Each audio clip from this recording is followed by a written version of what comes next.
As noted on the agenda, public recognition provides an opportunity for attendees to address the council on any city-related item that is not already on tonight's agenda. Please raise your hand to be recognized. We only ask that you state your name for use in the record and limit your comments to 3 minutes or less. And we may or may not have a timer for that. With that, I will open public recognition. And we will start with Susan Brooks Young. Thank you, members of the council and Mayor Wheeler. I'm Susan Young and I'm a resident of Bremerton.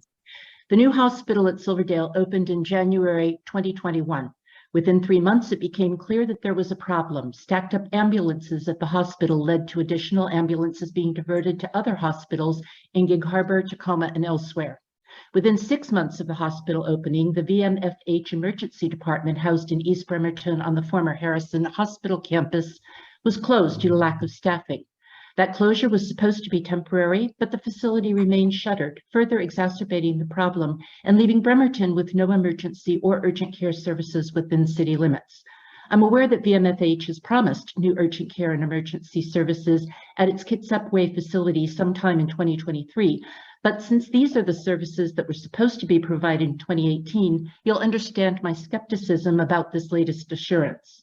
One might expect that the hospital's administration would work collaboratively with county emergency medical service providers to ameliorate the problem, but that's not happened. Very recently, alarmed by the growing number of delays, the length of time it now takes for a patient to be handed off to hospital staff, and the lack of cooperation from hospital administration, fire chiefs within the county met to design their own solution. I understand that the fire chiefs who participated in this meeting were well-intended when they came together, but this is entirely unacceptable. When did it become okay for the administrators of St. Michael Medical Center to shirk their responsibility to provide appropriate levels of medical care to the community they serve? Plenty of rationalizations have been given for the current situation, starting with staffing issues or the pandemic, but excuses don't save lives. If VMFH is unwilling or incapable of offering the level of medical care this community requires, then it's up to the city and county officials to advocate for their constituents by notifying the appropriate state agencies. They need to request state intervention, either by helping VMFH to correct the problem or by making safer alternatives available to the community as soon as possible. Given current population growth projections for our county, this is a challenge that local officials must be addressing now. Thank you very much.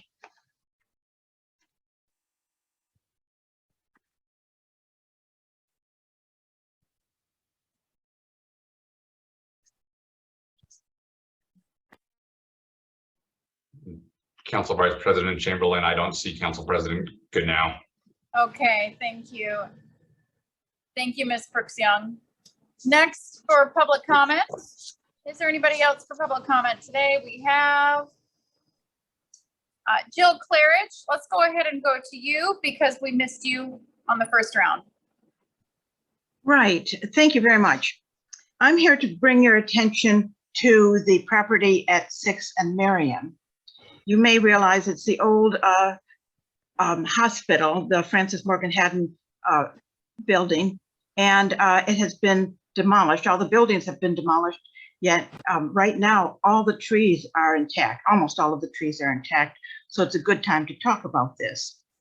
I know this is still in the comment phase and it's a work in progress, so, and I know also that many others within the Department of City of Bremerton do wish the best for this property. And I do, and I think even from Mayor Wheeler's comments, I think he has a really good intention of saving trees and making it a very livable and lovely place to live. I sent you an image today when I've circled several groups of trees that are still standing and that would be very nice for them to retain. The one group marked A is a group of white birch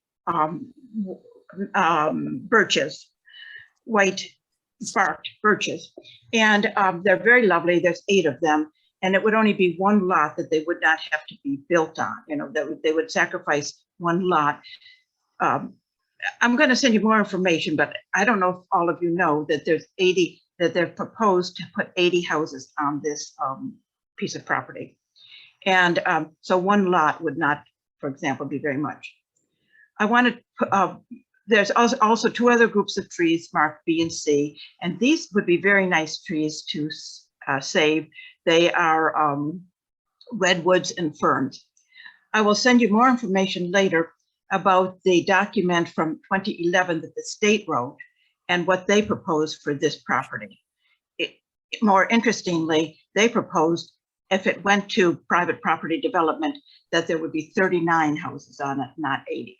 So I think, again, we could have just a little bit less a development there, similar to the property at West Park. And you realize there, even that very dense property, they put aside every once in a while a lot that would not have a house on it, and they put something to sit on, a little bit of a park. So if we could save the trees that are marked there, and the people could still have a lot of good houses on it, it would be a lovely development if they used the park that's flat and had buildings on it before, or there was a track, an athletic track on it. If they could use that part for the houses and not the trees and the section up next to the forest, Forest Ridge Forest, which will kill the trees on that portion of the forest, the western portion that's next to it. Thank you. Thank you, Ms. Claridge. President Goodnow, are you back in? Okay. Next up for public comments, we have Mary Lou Long.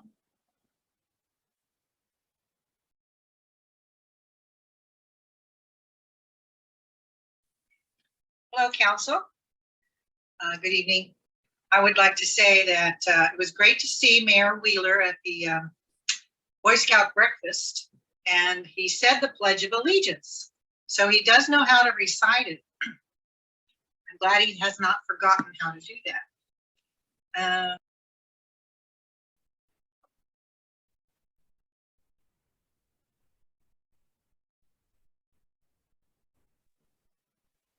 I'm not hearing you, Ms. Long. Okay, can you hear me now? Yes, yeah, go right ahead. I'm not sure where I left off, but I wanted to know, is it true that the city council as a sitting body can uninvite the mayor of the city if he so chooses to recite the Pledge of Allegiance? If this is true, the council has, by virtue of adopting this new wording of procedures, intimidated our mayor from his freedom of speech and his recognition of his loyalty to the principles and values of our nation at every public meeting. This is very troubling to me. What does our city attorney, another subject is, what does our city attorney say about Eric Younger representing 2 districts?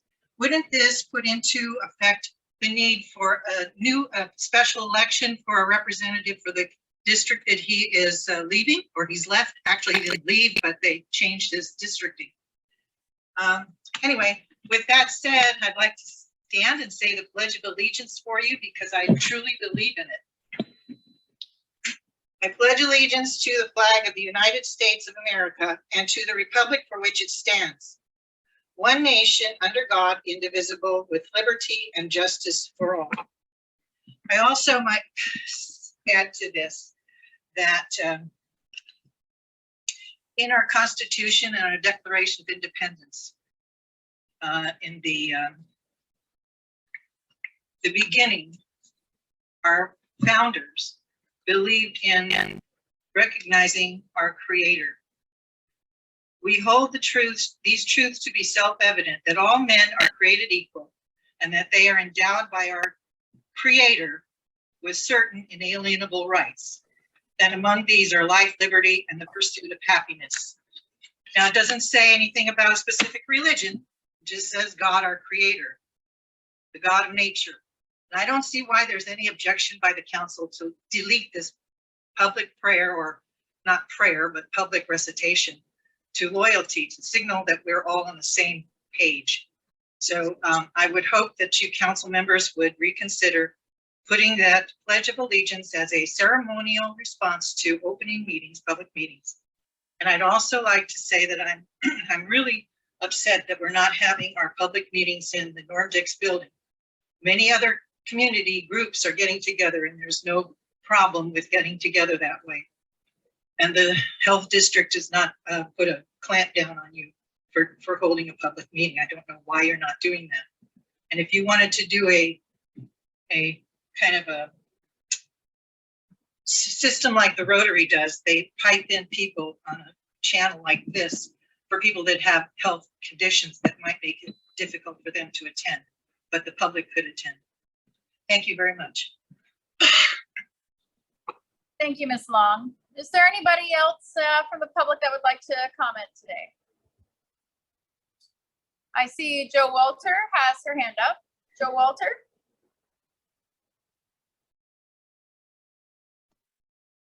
Hi, thank you, Vice President Chamberlain.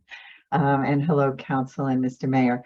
I wanted to just check in a little bit about REAC. I'm confused about how it is that REAC's work is incorporated into the work of the whole council. I'm also confused about the budget.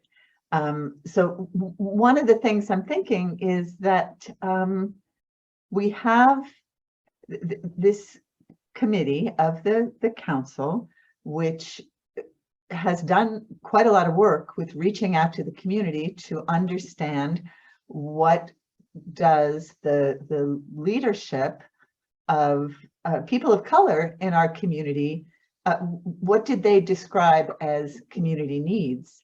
And from what I'm understanding, REAC has gotten this information, shared it, but I don't see how it is, like, what is the process of getting it into discussion by the whole of the council?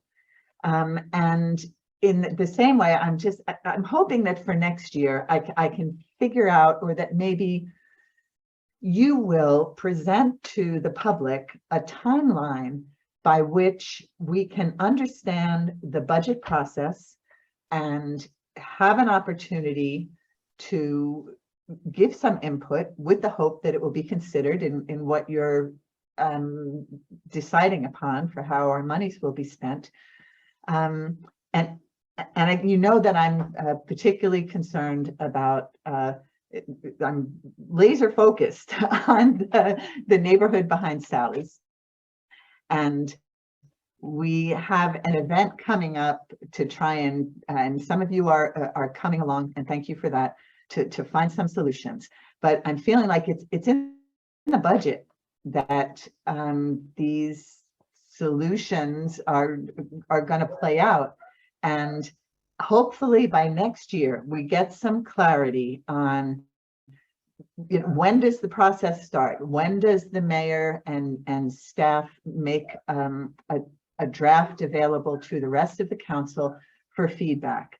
And included in the rest of the council would be the REAC committee. Because I'm not seeing that REAC is being attended to, and from what I can see, my limited access to what's happening with the budget, it doesn't feel like enough is happening for our people who are the most vulnerable in our community. Thank you. Thank you, Ms. Walter. Is there anybody else from the public that would like to make a comment today? Okay, seeing none, I'd like to close public comment. And just for housekeeping, Mr. Jackson, I see you have your hand up. Garrett Jackson, was that an accident, or do you have something that you'd like to share regarding public comment? Yeah, just briefly following up on Ms. Claridge's comments from earlier about the development on Marion Avenue. If anyone is interested, we do have an open public comment period on that development, and I can put the contact information for that permit in the chat if anyone has questions or comments. That's all.